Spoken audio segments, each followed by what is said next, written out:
Hello everybody, Average Gamer here. Welcome to another episode of Mechs. In this episode, the next tier 3 mech on our list, the Wolfhound-1A. So just so you guys know, overall the Wolfhound-1A is about 1,040 MC, or 2.5, basically 2.6 million C-bills. Very good tanky light. I like to think of it as it's a very good light hunter and light harasser. So by that I mean you can get into the sides and the flanks of the enemy. You can actually harass them pretty good and take a beating at the same time. Well, for a medium or for a light at least. It can take a pounding. It can do its job and do its job well. I've killed multiple archer cheetahs with this thing. Just a matter of being able to optimize it and we'll say minimizing it. Minimizing it. Either way. So, in this episode, obviously, the 1A.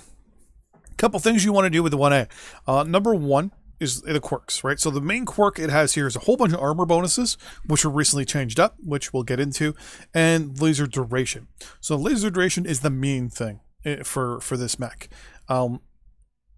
Large laser, yes, it's good for the range, but to be 100% honest with you, I don't use the large lasers really on a lot of these guys unless it specifically is stated in the quirks and gives me a obvious advantage. So one of the things we're going to do first is we're going to give this thing endo and double heat sinks. We're going to dump that large laser and dump the small engine. We're going to go with the largest engine possible, or close to largest engine possible, with the XL285, and we're going to throw just one heatsink in it for now. Now, you're already looking at it going, well, you've reduced the large laser, so what are you going to do? What are you going to replace it with? Well, it's very simple. We're going to replace it with a whole bunch of medium lasers. Done. 6 medium lasers, which means no ghost heat. Our heat efficiency of 1.1, and we still haven't even done anything yet. So what we're going to do here, usually some people would put Pharaoh here, but as you go to do the next stage of what we're going to be doing, it's going to hurt you. And what that is heat sinks. We are going to basically boat, is the best way to explain this, our heat sinks.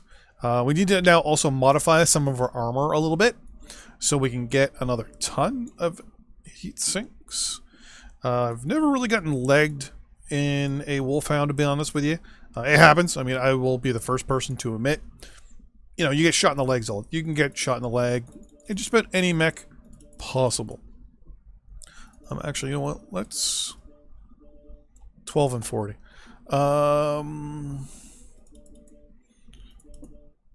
Let's go 26 and 8. There we go.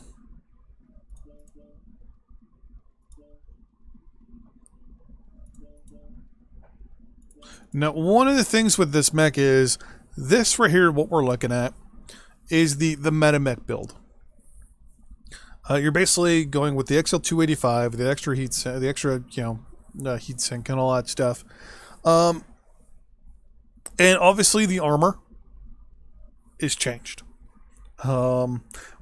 Since MetaMechs, the website, for example, doesn't actually show, if you were to look at this build on their website there, they're not, sorry, Smurfy. Smurfy doesn't show the quirks. So if you have like a +3 armor quirk, it doesn't show on here. It just shows an armor of 24, for the record.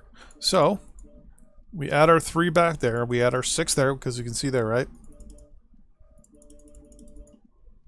This is technically what the Smurfy build would be. If you include, 1, 2, 3, 4. 1, 2, 3, 4. No, 35 tons now is what we have. So whenever you look at Smurfy, for the record, always add whatever armor quirk is on the mech to then that as well. So for example, the left arm on Smurfy technically has 0 armor, but we actually have 3 because of the quirk. So if we were to add 1 armor to this, it would go to 4, 5, 6, 7, etc., etc., etc. So this thing will always have a minimum of 3 in each arm if you take them off. Now, depending on how you feel about the armor on this thing. If you lose your left arm and someone shoots in, it can still do damage, obviously, into your torso and stuff like that. So it's up to you how you'd want to do this and arrange your armor. Like I always say, I prefer armor on my back, mainly because I don't trust other players. Simple as that. Yeah, so this is a good mech for, in my eyes, hunting other lights, capturing points, because we're going 131, so we're going fast. Our armor's pretty good at 208. I mean, yeah, we're running an XL, so you do run the possibility of getting torsoed. But if you can twist, if you can hit and run really well, good mech for you to play. I love my my Wolfhound.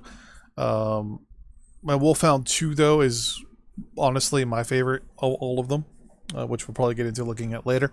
But here you go, Metamech for the Wolfhound-1A.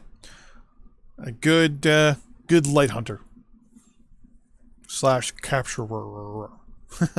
See you guys next time. Bye bye.